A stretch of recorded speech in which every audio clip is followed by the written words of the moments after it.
Hello and welcome to another episode of the People Doctor Show. My name is Mr. Latif Mumuni. Here on the People Doctor Show, we keep it simple, devoid of medical jargon and sloganeering. Let me remind you that the People Doctor Show is kindly brought to you by SG Mobile Healthcare, the lead global people/socially centered organization operating in the areas of health, sanitation, and research. Today we are discussing HIV and AIDS, and we are honored to have Mr. Saboro Kenneth, who is the representative of Ghana AIDS Commission, Upper West Region with us. Mr. Kenneth, welcome to the People Doctor Show. Thank you so much and for having me today. And I say thank you to our cherished viewers out there. Okay, to begin with, Mr. Kenneth, what is the situation of HIV in the Upper West Region? Okay, before I proceed, I would like our viewers to get to understand what HIV is all about, so that we will now delve deeper into the situation at the regional level, which is the Upper West Region. We say that HIV and AIDS is an acronym, which the HIV stands for Human Immunodeficiency Virus.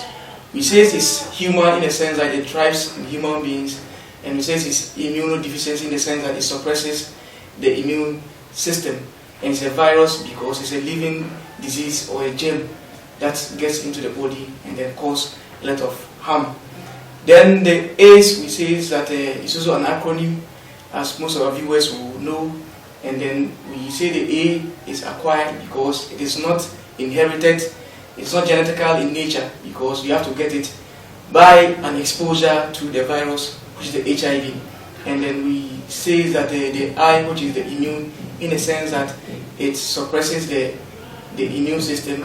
And then the D, which stands for deficiency, in the sense that the immune system, which is supposed to fight for incoming diseases, is also being suppressed. And then the S is a syndrome, in the sense that it's a cluster of symptoms that comes along with the disease, or which is the HIV. And one thing that people need to also be familiar with is that HIV and AIDS are not the same.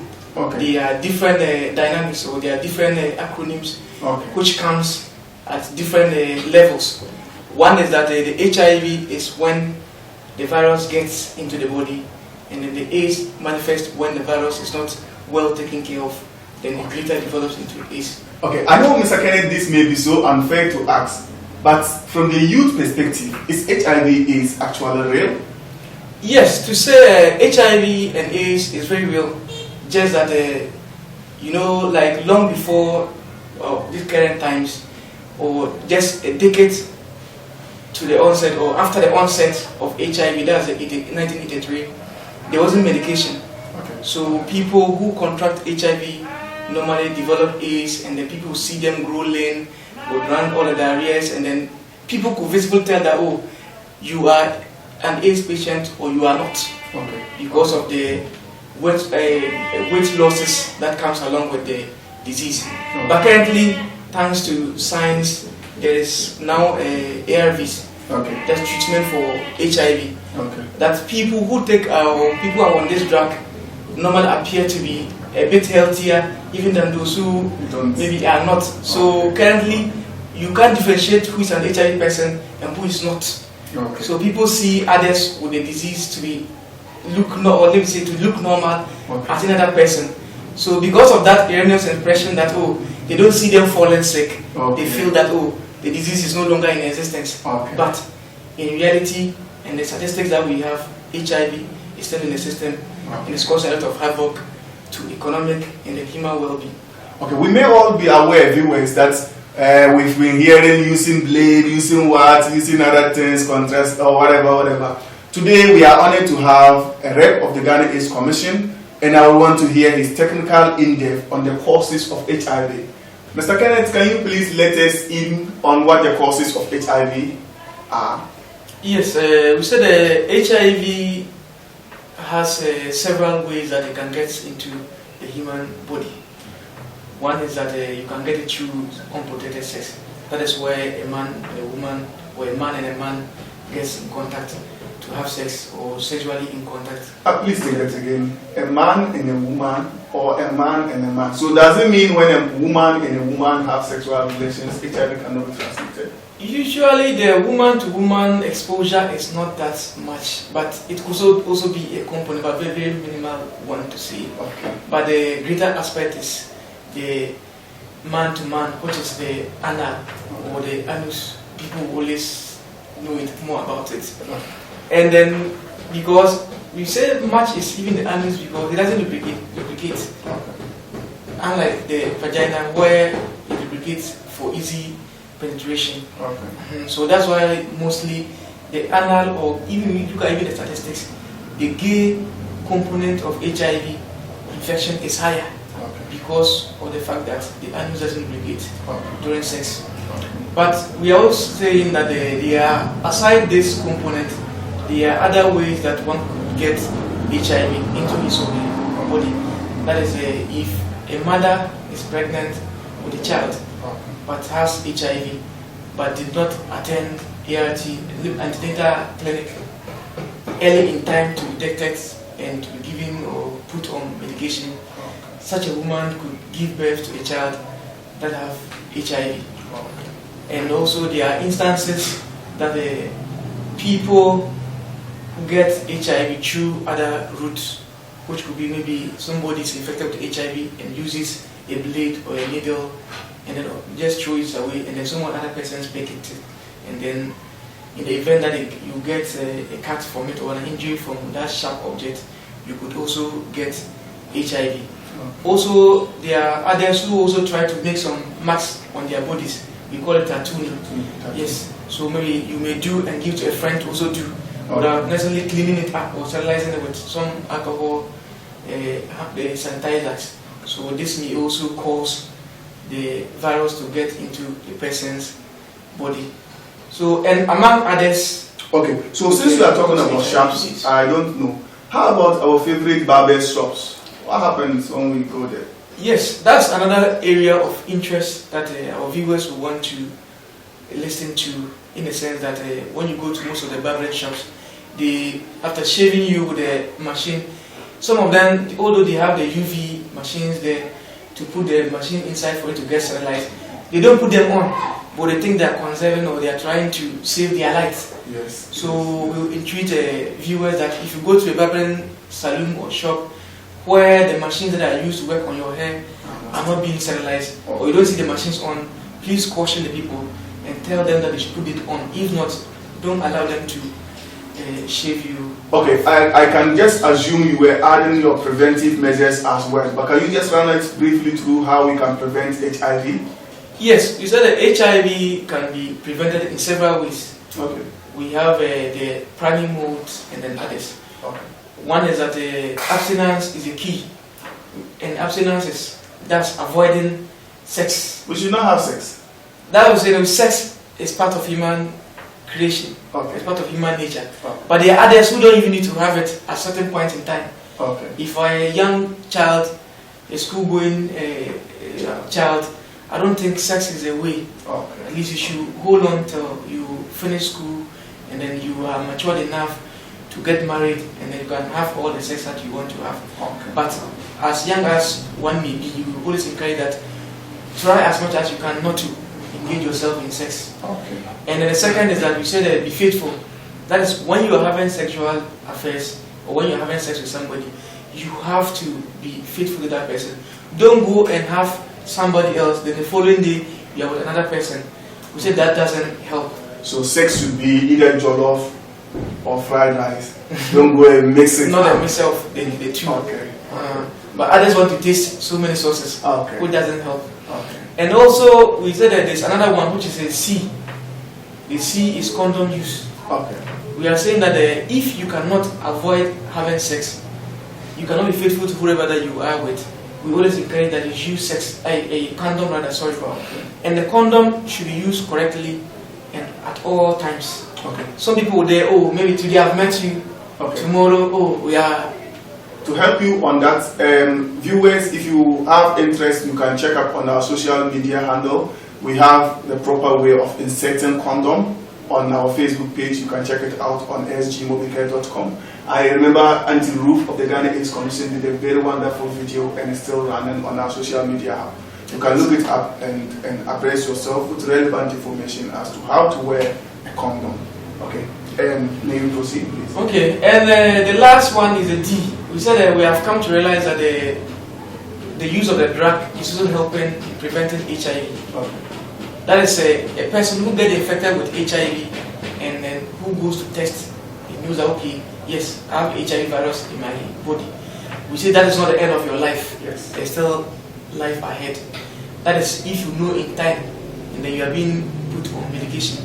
We say when you go for this medication for a long time, it will suppress or to kind of reduce the virus that is in your body. Okay. In the sense that you are not able to even transmit it or give it to another person who is not HIV positive, even when you have unprotected sex. Okay. So we are saying that when you use a drug, you can also be able to prevent other people from getting from you. Yes.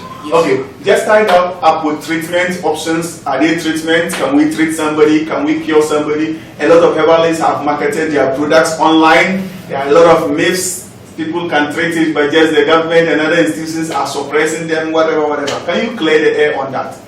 And tie that up with your 1990 agenda. I know the Ghana East Commission is on the 1990 agenda, which is targeting some other areas, including treatment. Yes, that's very interesting. And then, as you have said, sometimes people feel that HIV maybe is gotten from some other sources which doesn't even exist, which are the myths and misconceptions. Okay. People believe that witchcraft can give you HIV. People believe that if you hug somebody who is having HIV, you also get it. People believe that if I eat with you or I share a drink with you, that means I'm going to get HIV. You say, this doesn't cause HIV. Okay. HIV is only gotten when the virus is being introduced into your body, okay, and which can be done through either the sex. Your mother is pregnant and she has a disease, at the end of the day, she doesn't seek for care and you get it. Okay. Or maybe you have sex and it's through the mouth and other routes. Okay. But also we are seeing that the HIV can be... Okay, so shall we take why COVID started just recently, COVID-19. People are saying it's worse than HIV. People are saying HIV is worse than COVID-19. Okay, I don't want comparison. For all I know, as a professional, I know in as much as any condition can kill or can cause disarm into a human system is a problem. But I want to know, COVID started recently. There is vaccine. Why haven't we got vaccine for HIV all this while? You said that COVID-19, a lot of attention was given to it. Okay. Does it mean that attention is not given to HIV? Yes, attention is given, but we have levels of attention. Because we have the Ghana AIDS Commission working directly under the office of the president, yet we don't have vaccine. Why? Yes, we say the government, they are doing very well to support in the fight against HIV and AIDS. Okay. And donor funding these days has kind of reduced. Okay. But what government gives, at least we are able to do something small with it. Okay. But when you look at the international community, the funding that is given for HIV medications, researches are a bit lower compared to those of COVID-19. Okay. So that has led to the kind of a rapid nature of the COVID vaccines. Okay. But also, we all say that the nature of the HIV virus is also very complex. Okay. When you compare to that of a COVID-19 virus, in the sense that the HIV virus has a lot of ways it can change itself. Yes. Even within the human being, as an individual, you can have several variants of HIV in you, which is not like a COVID. So variants here, for the sake of our viewers, yes, is the types or the changes, mutation it undergoes. Yes. So today we know HIV to be tall, like Mr. Latif. Tomorrow we see HIV is quite shorter, and the virus. It's not that simple, but if you listen to virologists, they will tell you that it kept changing its nature, and so it becomes very difficult to target. That's what the professionals decided to use as the word, that it has many variants, different forms. Thank you. Okay. Why should a young person be concerned about HIV? Why should a youth? I'm young, I'm okay, I'm cool, I'm going well. Why should I be concerned about HIV? Why can't the young person just say, what the fuck, I forget, get it out and walk away and feel angry? Why should you be concerned about HIV? Yes, one may say that HIV is only for maybe the grown-ups or the adult, the elderly people, but we are saying that HIV is or should be a concern to every other person, because it is no respecter of a person. Okay. Whoever that you are, you can get HIV. Okay. And then HIV, when you look at the global perspective, about 30% of HIV infections is occurring among the youth, age 15 to 24 years. And then half of all new infections are also occurring among the youth. And youth, when gets infected with HIV, it comes with so many devastating effects on the person. Okay. One is that because of the stigma, people trying to avoid you, kind of disrespect you because you are having the virus, may not allow you to even find any good job to do. For the mention of stigma, reminds me, what's the burden of stigma on the prognosis or treatment outcomes of HIV? We say stigma is one of the challenges that is facing the fight or effort to kind of end HIV and AIDS in a part of our world, because stigma doesn't allow people to come out to show that yes, they are HIV positive and they can help others to also come out in order to be able to access medication. Okay. And this has made it very difficult. And you see someone who is HIV positive and the person is not ready to disclose or tell any other person, even the close relatives, that he or she is HIV positive. Okay. They will keep on living their life normal, and then also having all other things that they don't even need to be doing, like the unprotected sex with others who may not be HIV positive.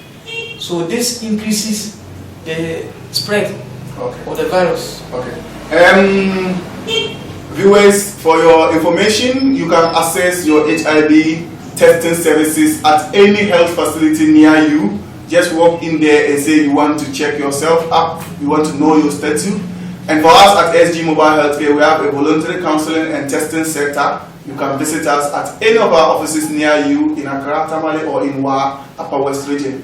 Or you visit any of our stands when we are having a medical outreach in your community. It's a moving van. We soon hit your community one of these days with a medical outreach. So you have the choice, viewer, to post your health-related questions. Let them run through the comments index, and we'll channel them to the Ghana AIDS Commission and every other relevant healthcare authority and have them redressed for you. You can visit any of our social media handles, starting with our website at sgmobicare.com, or visit Facebook sgmobicare.com, Instagram sgmobicare.com, and Twitter sgmobicare1.com. Yes, Mr. Sabobo, can you give us your final words? Yes, before I exit your show, I would like to remind my colleagues out there, younger brothers and sisters out there, that HIV is not gone yet. And as we are fighting COVID-19, we should also fight HIV.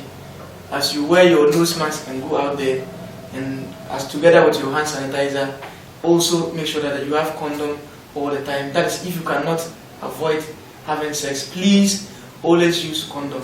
And please always be reminded to be faithful to whoever that you are with. Don't change partners. Don't jump from one man to the other. It may lead you to HIV.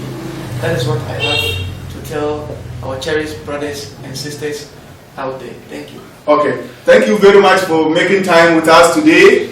And as always, this is your most authoritative, very impactful, simplified healthcare information platform, the People Doctor Show. I am grateful to have hosted Mr. Sabobo, and I'm grateful to have had you watch us from the beginning till now. Thank you.